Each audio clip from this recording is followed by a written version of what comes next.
You're listening to Milwaukee Mafia, your podcast dose of Wisconsin Mafia and true crime history. Hey everybody, welcome back to another episode of the Milwaukee Mafia podcast. I'm Eric. I'm Gavin, and we have a very special guest with us this time. We have Michail Takach, who is the author of LGBT Milwaukee and also the curator of the Wisconsin LGBT History Project, which really, you got to check that out. The website is phenomenal. I don't even know how he finds half the stuff he finds. Welcome, Michail. Thank you. So we are here today to talk about the Black Nite. And just so everybody at home knows, like, the vast majority of this is not remotely Mafia connected. So it's a little out of place on the podcast.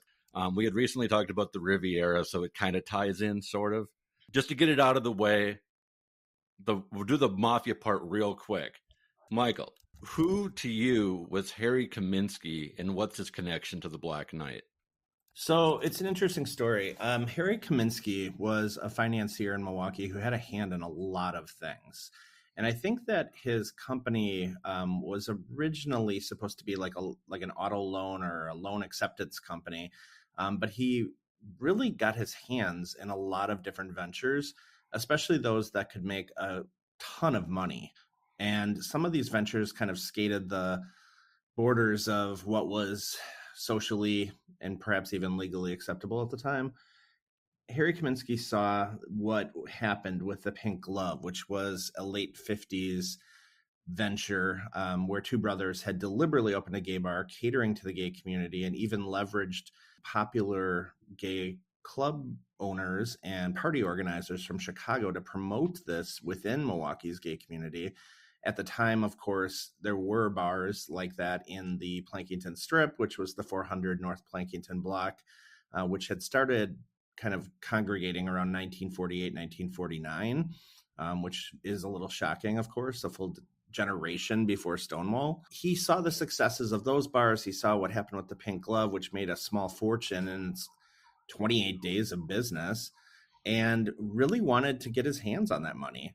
Harry Kaminsky had brought in a woman from Oklahoma named Mary Wathen, and the deal was if he paid her son's tuition at St. John's Academy, she would manage this bar and it would cater to homosexuals. And the bar location was a curious one. At 400 North Plankington, the Old Mill Inn had existed since at least the 1920s. And it was one of two bars on the street, possibly three, that were known within the community as sailor bars.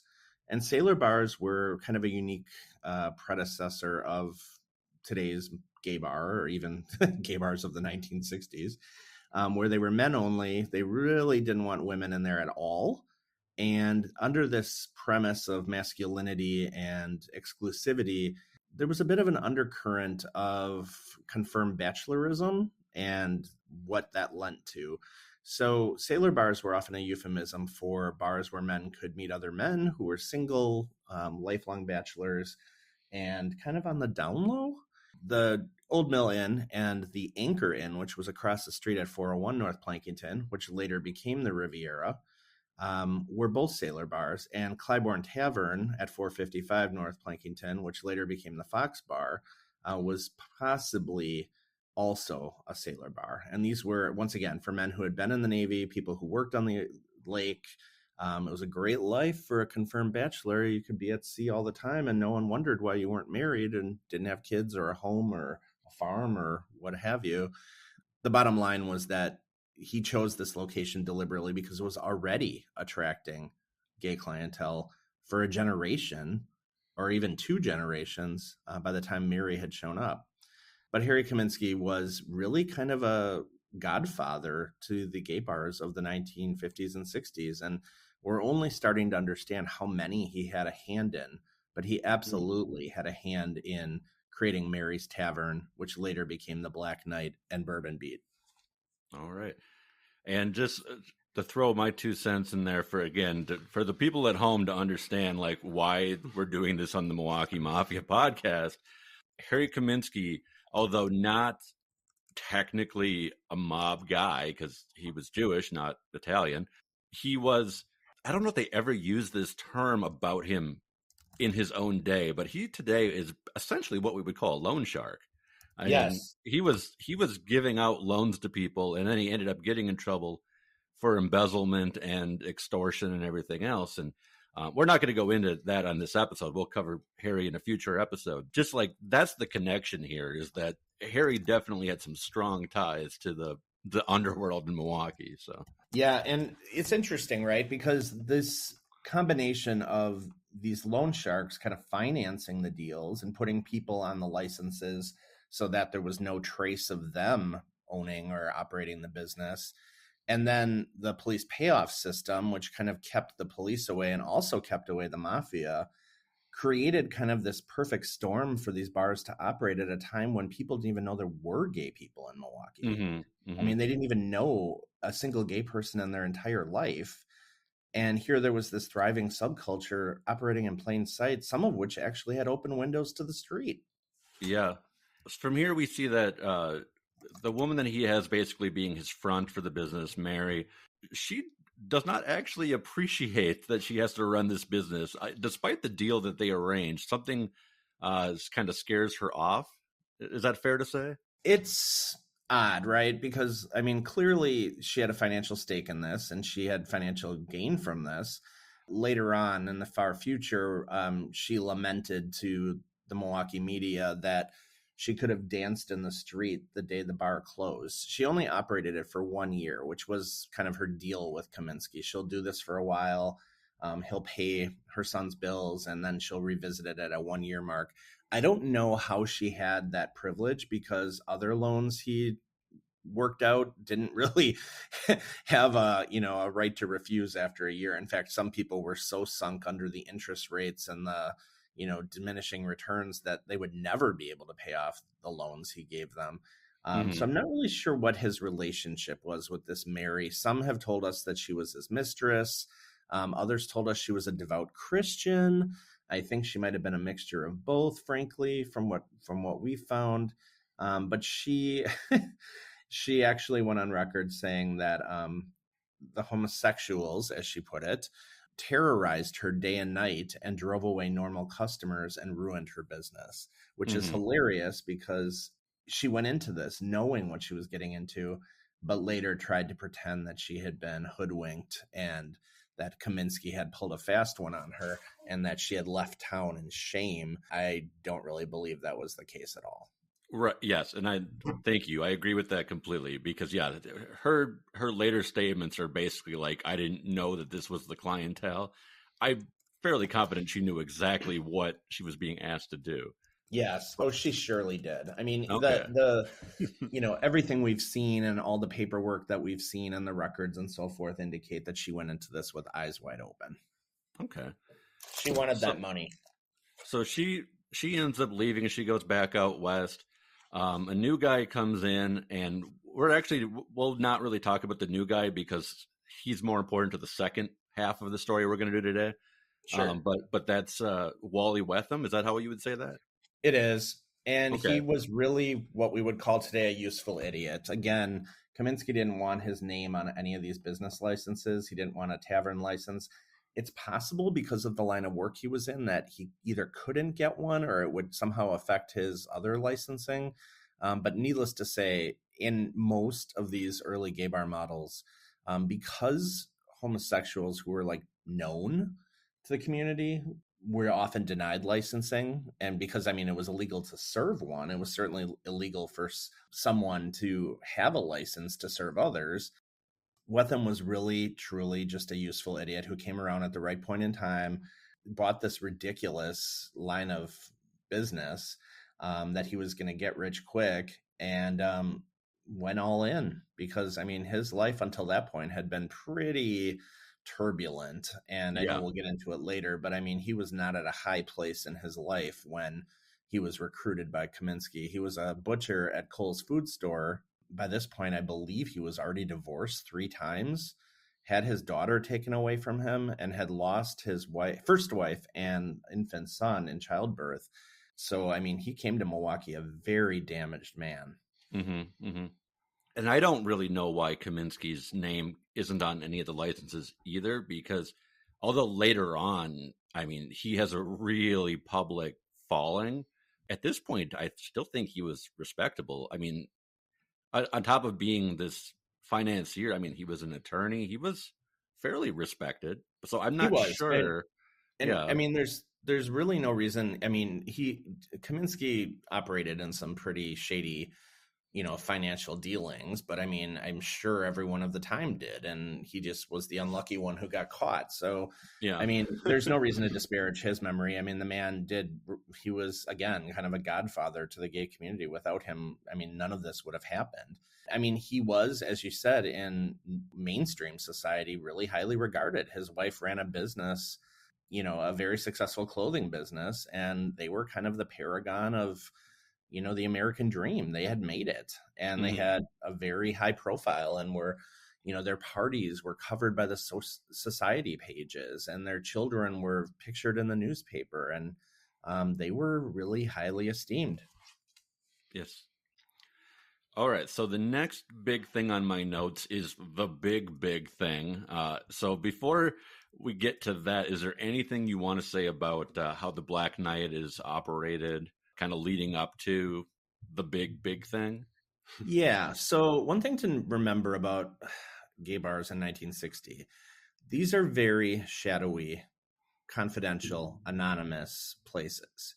Gay bars are often thought of as being this place where drag shows happen, and gender nonconforming people can go and find their community, and men, women, gender nonconforming people can all kind of come together, and it's kind of harmonious and balanced and so forth. That was not at all the world of 1960. Milwaukee had a huge drag renaissance in the 1950s, prompted by the Jewel Box Review, local stars like Billy Herrero and Adrian Ames, who was probably Milwaukee's first major drag celebrity.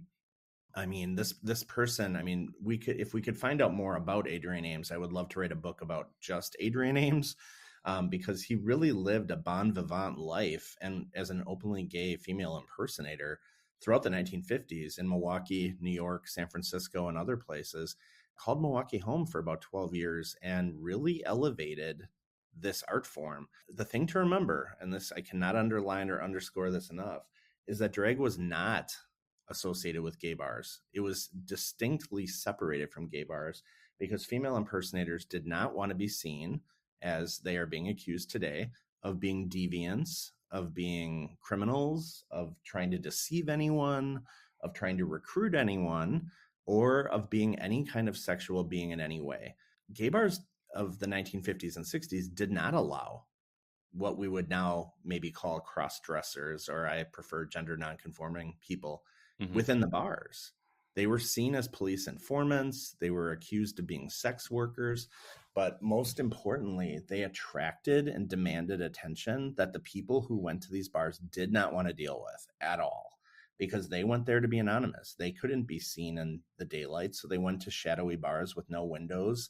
There was a famous, Milwaukee Journal expose in the early 1960s, that these bars were so dark that some of them were darker than candle lit. I mean, these people really, truly were living in the shadows, and into this world walks this, very colorful, very animated, very sociable female impersonator. No, they did not want these people in their space. Sure. So that is why the Black Knight was so essential for the community, because when it reopened from being Mary's Tavern, which was kind of like a bar and grill kind of place, and the Old Mill Inn had also been kind of a working man's tavern restaurant thing, kind of a nickel beer and a shot kind of place. When it reopened as the Black Knight, it reopened as a place for everyone. They let everyone in there. And some of the most famous female impersonators of the era really got their start there. So people like Jamie Gaze, the first Miss Gay Wisconsin, the Powell sisters, who were a couple, a gay couple, openly gay couple, throughout the 1960s and 70s, who started drag pageants in Wisconsin. This was their place. This is where they went. They threw amazing, colorful parties there, that were really avant-garde and really subversive. And there was nowhere else in Milwaukee, Wisconsin, or possibly even Chicago where they could go at the time if they were off stage. As long as they stayed on the stage, they could go to straight bars. Like, as long as they were entertainment for straight people, they were welcome, but they could not live that life off stage. And this emerging urban generation of the early 60s, kind of the Stonewall generation now, we would call them, they found that offensive. They were like, look, if I'm a queen 24/7. I am not getting on stage and performing for straight people's amusement. That is as offensive as blackface. I'm going to go out like this in the daylight. I'm going to go shopping at Gimbel's like this. I'm going to go try on wedding dresses. I'm really going to push the limits of what society accepts from us. And we're really grateful that they did, because they really triggered a movement so much earlier than in other Midwestern cities, because they were so daring and because they pushed back on these conventions and because they had a place like the Black Knight. Sure. I'm actually going to ask one more question before we get to the thing, because I have to ask. This is me asking as the straight guy, and I don't want to speculate as the straight guy, so I'm going to ask you as the historian and expert. Is there like a generational divide? Because you're talking about like the bars without windows, and obviously some of that is you don't want to get police raided and things like that. But I get the sense there's also a generational divide in how much people want to come forward and celebrate the history as well. Like the earlier generation kind of just doesn't even want to talk about it. Would that be fair, or is that? So are you referring to now, like how generations relate to their history today? Right. And obviously like it's an individual by individual basis, but I feel like there's a sense that the people who were the pioneers, fewer of them are comfortable talking about it. Yeah, that's a good point. So let me address that. So, all right. So it is a generational thing. And the reason why, and I'm grateful for the elders that I've been able to meet, interview, and document, because we have lost so many of them over the past 10 years. Just an incredible number have come and gone. And what I've learned from them, I can never replace. I mean, it's worth its weight in gold. The pre-Stonewall generation, I mean, they lived under a constant barrage of negative rhetoric, constant. They lived in a time where they were told they were sick, damaged, criminal, immoral, deviants, that they had to get fixed, that they had to go see, doctors that could cure them. They were disgusting and tragic, psychiatric and even physical medicine procedures that were done to people to try to remove this sickness from them. And they lived under constant threat of being arrested, of being accused, of being brutalized, and even of being murdered. And no one would care because it was one less homosexual off the street. So these are not people who ever dreamed they would be heroes. They were not people who ever thought that they would be remembered. They did not think that, they would ever amount to anything. The whole world was against them. The legal system, the medical system, the education system, banking and credit, workplaces, even residential, was all completely biased against anyone who was perceived to be anything other than straight. And this was really quite a challenge because, I mean, there was a police crackdown in Juneau Park in the early 60s that was completely sponsored by and promoted by Judge Christ T. Seraphim. And this, campaign had a body count. They actually tried to apprehend a brewery worker who had a previous police record, and he tried to escape, and they literally beat him up so badly that he died the next morning. And the people involved in his murder were cleared of all charges because he was a criminal and he was trying to escape. So of course it was okay that they beat him to death. I mean, there were no marches for that guy. I mean, Elroy Schultz is not a name anyone knows in Milwaukee, but it sent this shockwave through the community within a year before the Black Knight that, you can be chased, you can be hunted, you can be arrested. you can be targeted, and now you can even be murdered, and no one will care because you're just another homosexual.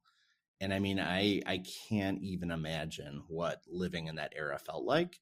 As my my good friend George Opper, who was nicknamed Bunny and was part of the gay scene since the late 40s, told me, he's like, honey, like we could be scared or we could decide we were going to put our pretty face on and go out and be seen.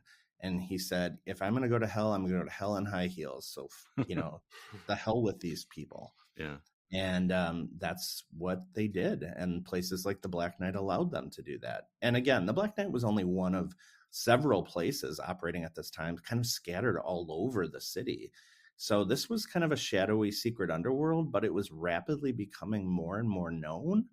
The people who were the younger generation that was kind of coming into this scene wanted to be more and more seen. They weren't just happy going to a bar at night and hiding out in this kind of like bunker environment. They wanted to be seen in the daylight. Because of all of this repression and all of this trauma and all of this stress, there are times that, when we deal with elders, particularly people who were around before Stonewall, so people in their 80s, 90s, they're so reluctant to share their lived experiences. They're so hesitant to share what life was really like because they were forced into situations that, today we might judge them for. And they don't want to be judged. They've been judged their whole life and they don't want to relive that, in their senior years. But there are some who were really triumphant and really prospered because they weren't afraid and they were going to fight back. Those are the people who have really inspired and informed our history project and have really allowed us to build this like amazing tapestry of this amazing timeline dating back over 100 years now. Thank you for the context. Yeah. I'll say, like, I don't know. Eric and I grew up in the 90s. And so we know even as recently as that, things weren't always so great. And I don't know that the kids today realize, not that they have it wonderful either. Relatively speaking, we've come a long way. Oh, yeah. So thank you for the context. The world has changed. Our world has changed dramatically in the past 30 to 35 years, like to the point where millennials really just don't even understand. I mean, when you talk even about the Dahmer era, like why were people still so anonymous? Why were people still so transient? Why were, people known only by nicknames and no one ever knew where they actually lived or what they did during the daylight hours? Because they had to be. Absolutely.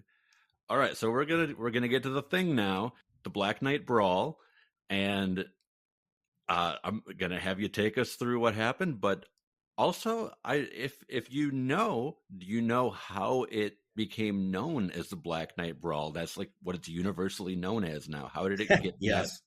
How did it get that title? Yeah, so starting out, I mean, the important thing about the Black Knight Brawl to understand is that, there's so many things to understand. Well, the first and most important thing is that this historical event was almost lost to time. Over time, we have lost so many members of this community, so many primary sources that were there and could speak to their experience and what they lived through and what they saw and heard. And even the star of this, the one who triggered the event and really inspired people to take a stand, has been gone now for almost 10 years. So, I mean, this event, and I mean, you probably wonder, okay, well, how can that happen? I mean, this is 1961, not, 1061 or 1461. This is 1961. Well, for one, the neighborhood was so systematically obliterated that there is no trace of any of it remaining. That entire block was so effectively targeted because of this event, which accelerated freeway construction and bridge extension and all these civic improvements to disperse the vice problem, as they called it, which later was reframed and remarketed as a morals problem. Because Milwaukee figured out that there were, not only gay people living in the city, but there were enough of them to have their own spaces, in downtown and, like right in the heart of the city. And how dare they?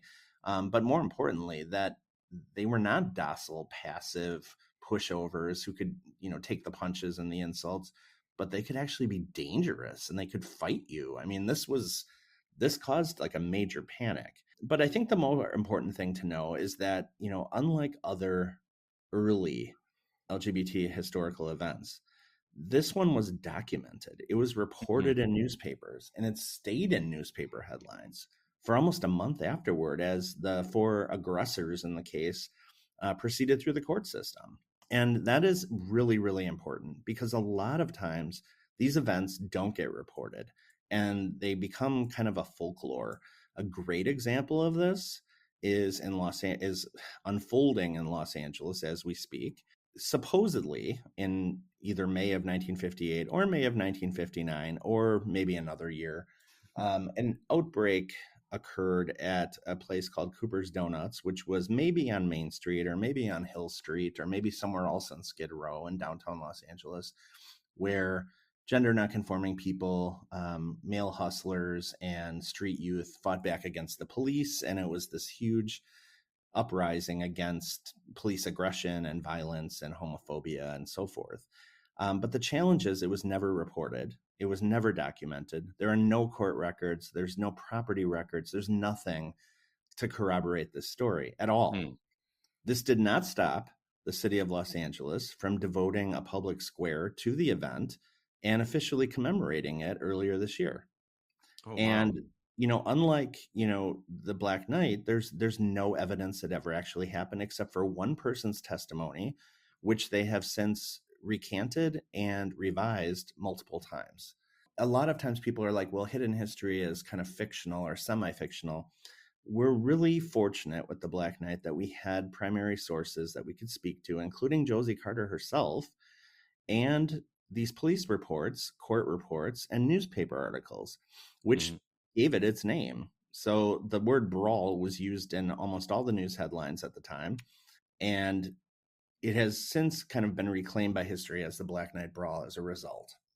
Whereas, Stonewall is referred to as riots or uprising, this was called a brawl, and rightly so, because it was a fight against the LGBTQ community long before the acronym even existed, and people who came to do them harm on their own turf, in their own spaces that they had carved out for themselves in a place in town that no one else wanted, that had been basically abandoned for a freeway that had still not come and would not come for, several years afterwards.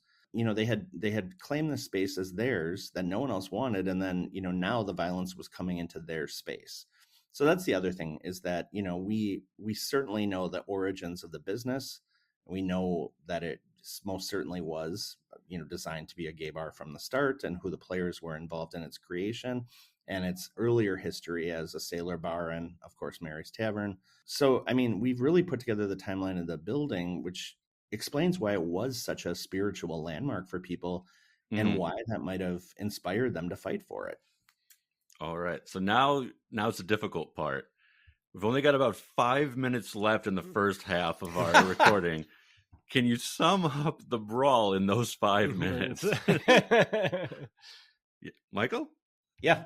Oh, it's like, can you, with only 5 minutes, can you actually sum up the brawl? Like now that we've used all this time getting here. Sure. I will. I've told this story so many times that I think I could do it in my sleep.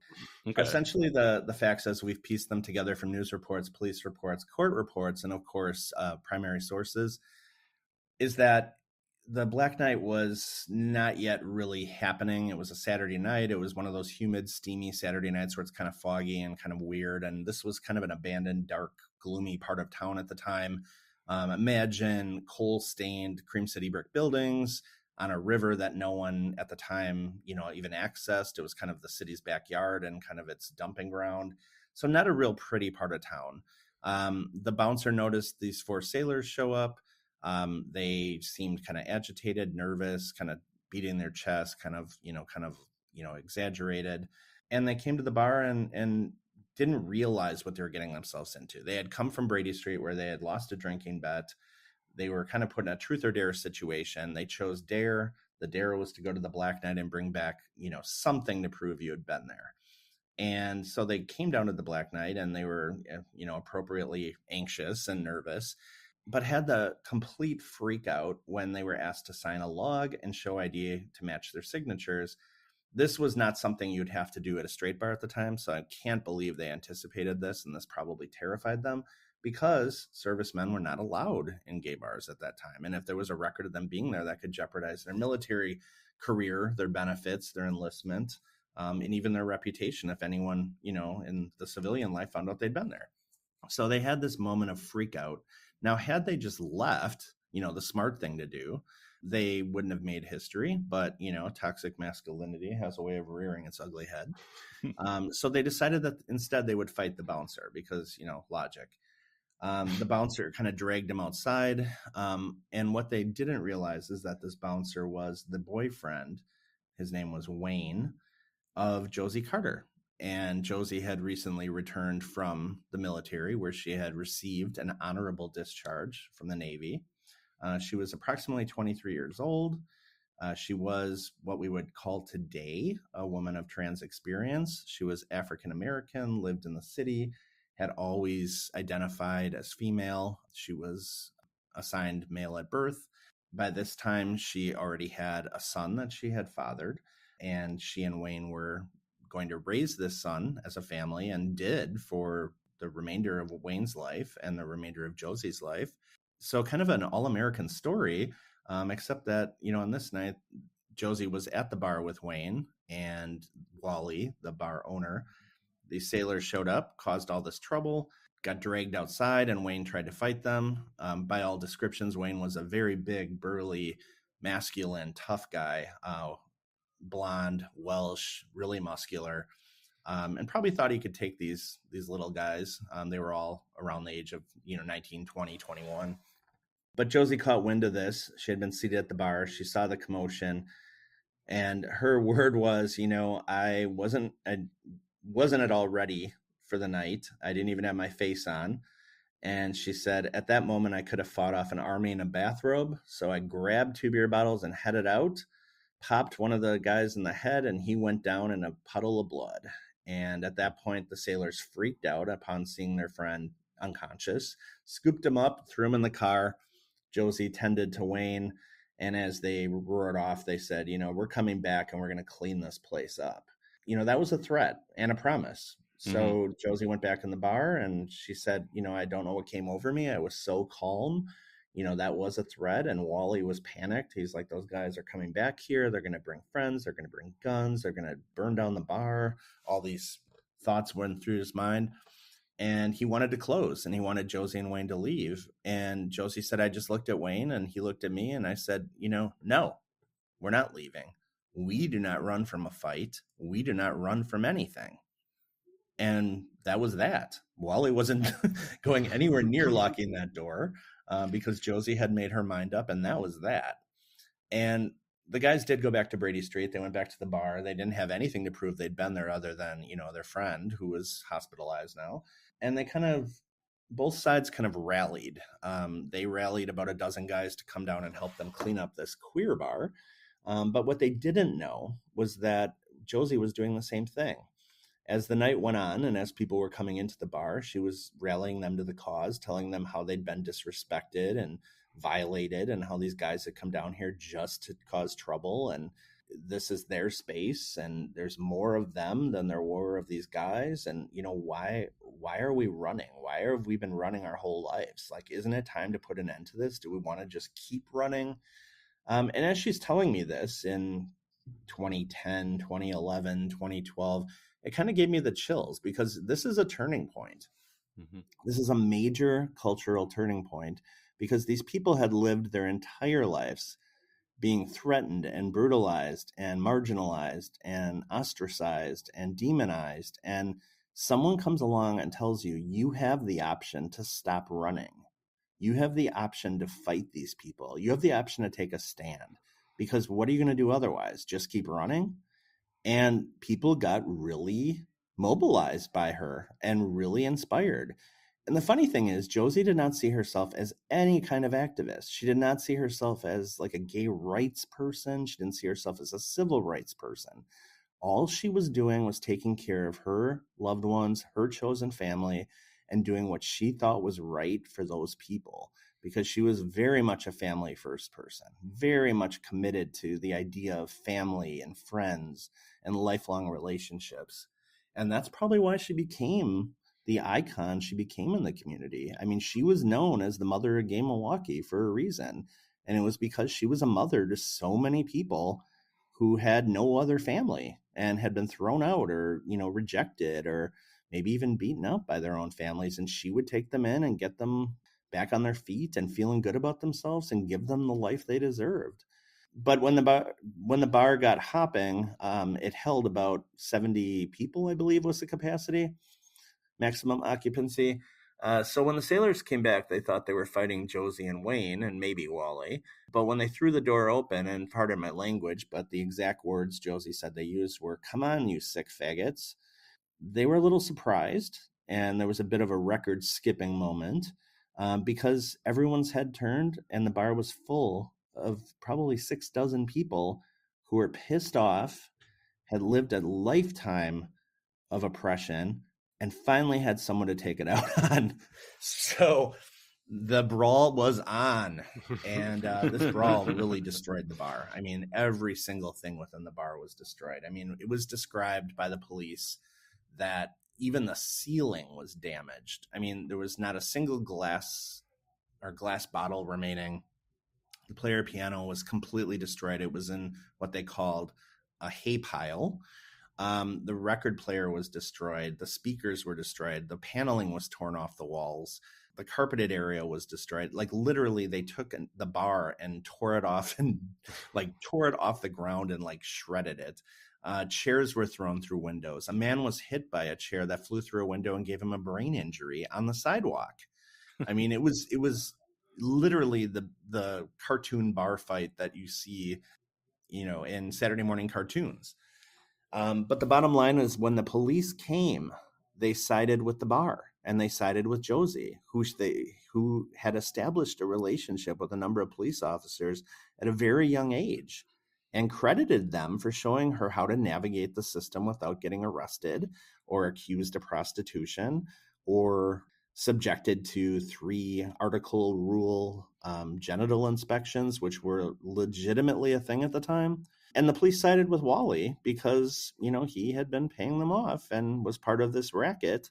Police officers could come and pick up a fat envelope and maybe a couple bottles of liquor, box of cigars, kind of award the bar a protected status where they were notified in advance if they'd get raided so they could tell all the customers not to come in.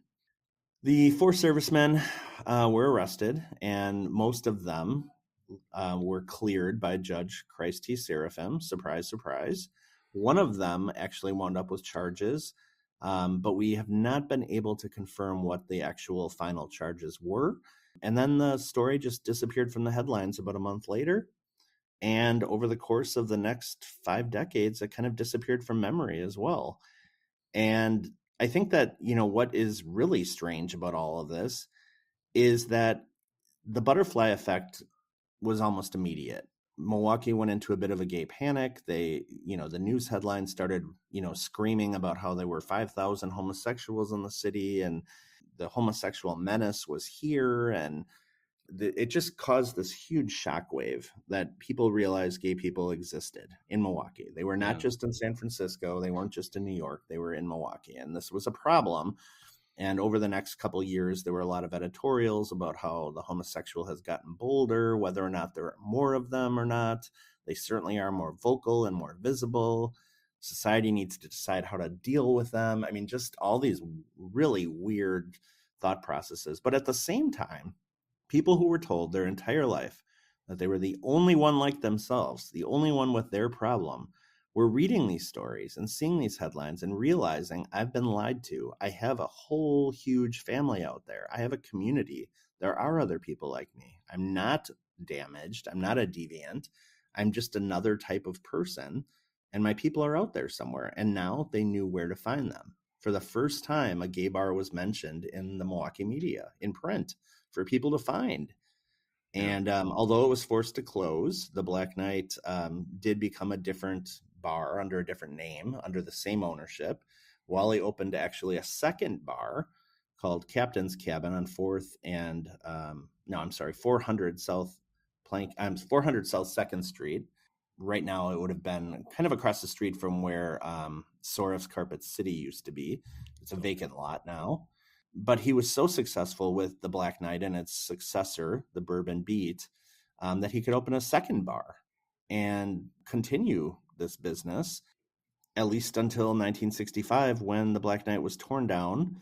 The freeway was coming through, and the freeway was not going to go over the Black Knight.